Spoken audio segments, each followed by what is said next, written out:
Bismillahirrahmanirrahim. Assalamualaikum warahmatullahi wabarakatuh.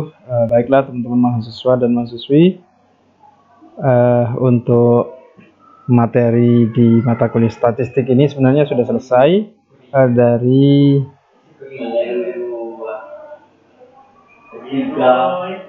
dari materi pertama product moment, summary, t-test, pair sample, sign test, t-test independent sample, dan sampai terakhir main with ini sudah selesai semua materi dan latihannya.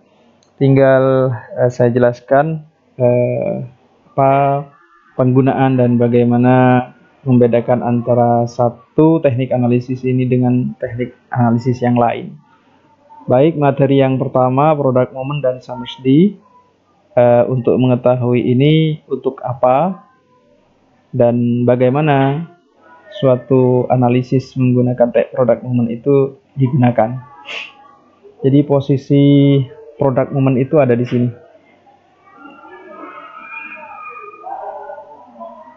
Nah, ini product moment posisinya ada di sini. Pearson product moment. Pearson itu adalah penemunya. Product moment adalah teknik analisis yang ditemukan oleh Pearson ini. Carl Pearson nama penemunya.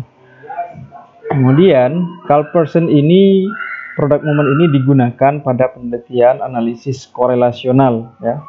Pada penelitian analisis korelasional, di mana apabila ada dua data atau beberapa data mau dianalisis dengan menggunakan analisis korelasional product moment ini, maka syaratnya harus, teknik analisisnya dari sini. Jadi dimulai, are the data at least interval, apakah datanya interval. Nah, ini kalau misalnya datanya interval,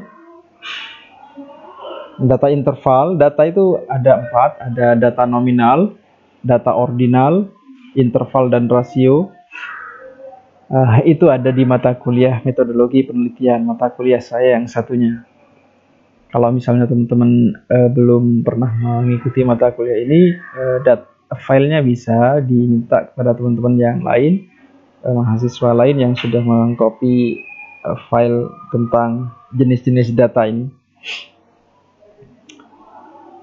Jadi kalau misalnya datanya interval, maka jawabannya ke sini. Yes. Are the data at least interval? Apakah datanya interval? Ya. Kalau misalnya ya, maka larinya ke samping kanan sini. Kemudian ada pertanyaan lagi, are populations approx normal? Apakah populasinya berdistribusi normal?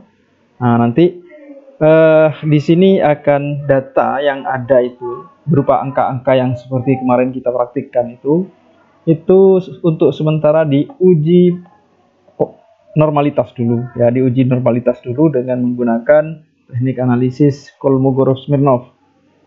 Jadi di situ kalau misalnya ingin mengetahui apakah datanya itu populasinya, ya, populasi berdistribusi normal atau tidak, nah digunakanlah analisis Kolmogorov-Smirnov untuk uji normalitasnya.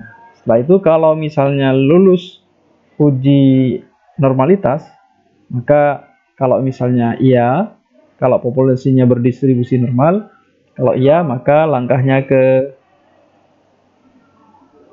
kanan, yaitu di sini use Pearson product moment. Use Pearson product moment. Jadi gunakanlah Pearson product moment. Nah, maka kalau misalnya jenis data dan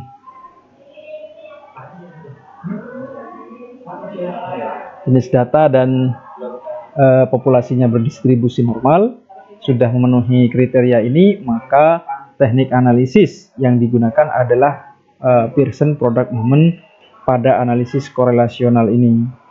Analisis korelasional ini misalnya hubungan antara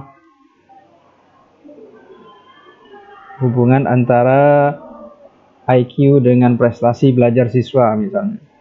Jadi kalau misalnya penelitian korelasional seperti itu, kemudian datanya adalah interval misalnya, maka diuji normalitas dulu. Kalau normal, maka baru digunakan Pearson product moment.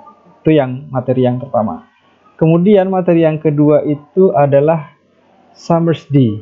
Nah, materi kedua adalah Summersby. Summersby itu adalah analisis yang juga ada pada analisis korelasional, di mana perbedaan antara Summersby dengan Pearson product moment ini, untuk yang Summersby itu, ketika ada pertanyaan pertama, are the data at least interval, apakah data-datanya interval, maka untuk yang Summersby ini tidak. Jadi jika datanya bukan merupakan data interval, maka kalau misalnya tidak interval, maka jawabannya ke bawah. Langkahnya, rutenya ke bawah di sini. Kemudian ada pertanyaan lagi, are the variables influence or be influenced? Apakah variabelnya mempengaruhi atau dipengaruhi? Nah, kalau misalnya variabelnya mempengaruhi atau dipengaruhi, misalnya seperti apa? Hubungan IQ dengan prestasi belajar anak. Apakah IQ-nya anak itu berpengaruh kepada IQ-nya anak, kepada prestasi belajarnya anak misalnya? Maka di situ nanti kalau misalnya mempengaruhi atau dipengaruhi atau saling mempengaruhi, korelasional itu ada korelasional yang bisa simetris, bisa timbal balik, bisa sebab akibat. Jadi sama nanti kalau misalnya mempengaruhi atau dipengaruhi itu sama dengan sebab akibat, maka jika variabelnya sebab akibat, maka teknik analisis yang digunakan larinya ke sini nanti, maka diperintahkan untuk use Summersby, gunakanlah teknik analisis Summersby. Jadi ini adalah perbedaan antara materi 1 dan materi 2, yaitu Pearson product moment dan Summersby.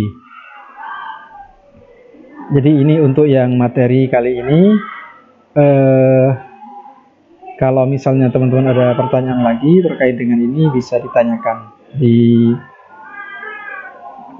di e-learningnya ya. Sekian dari saya, kurang lebihnya maaf. Wassalamualaikum warahmatullahi wabarakatuh.